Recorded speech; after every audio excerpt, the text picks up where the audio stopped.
It's felt kind of surreal, to be honest. Like you said, I've only had 3 fights.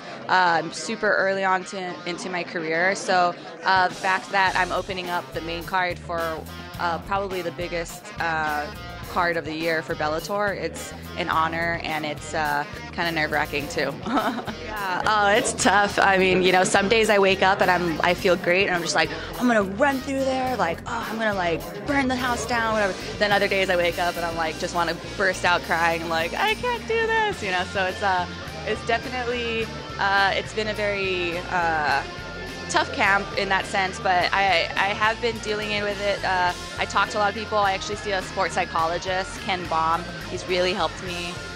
He helped me in all my previous fights too. So yeah, he's been helping me a lot for this one. So. Ruth, she's hands down my toughest opponent to date.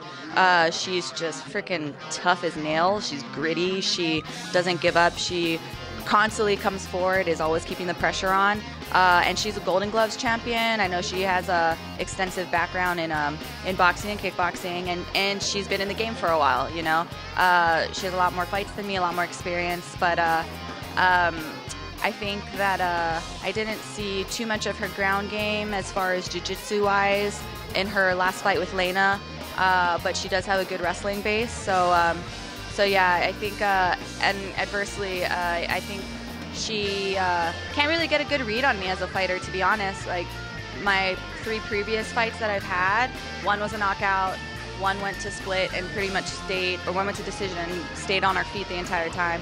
And then my most recent one was on the ground and was over in the first round, by submission. So I think she can't really get a good read on my style or what kind of fighter I am, and so that might work to my advantage. But best case scenario is getting the win and having it be like a crazy fight. I like one of those fights that kind of go to decision. I'm ready. I'm prepared for it to go to decision because I don't see her being finished. I don't see her tapping anything. I don't see her getting knocked out at all. So I'm preparing for it to go all 3 fights or all 3 rounds rather, and it going to decision. So yeah, I think it's going to be a brawl. My long-term goals is ultimately to be respected in the MMA community. I don't always want to be just known as a soccer mom killer or whatever. That's something that I know will stay with me, but I also want to be known as like, oh, that girl can scrap. She was a good fighter.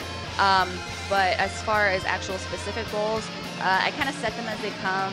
It wasn't my goal to become world champion when I started the sport. I kind of do it little by little. But now that the belt is up for grabs, and Scott has mentioned that he wants to crown a champion this summer or this year, yeah, that's next on my list. I want to be a contender for that belt.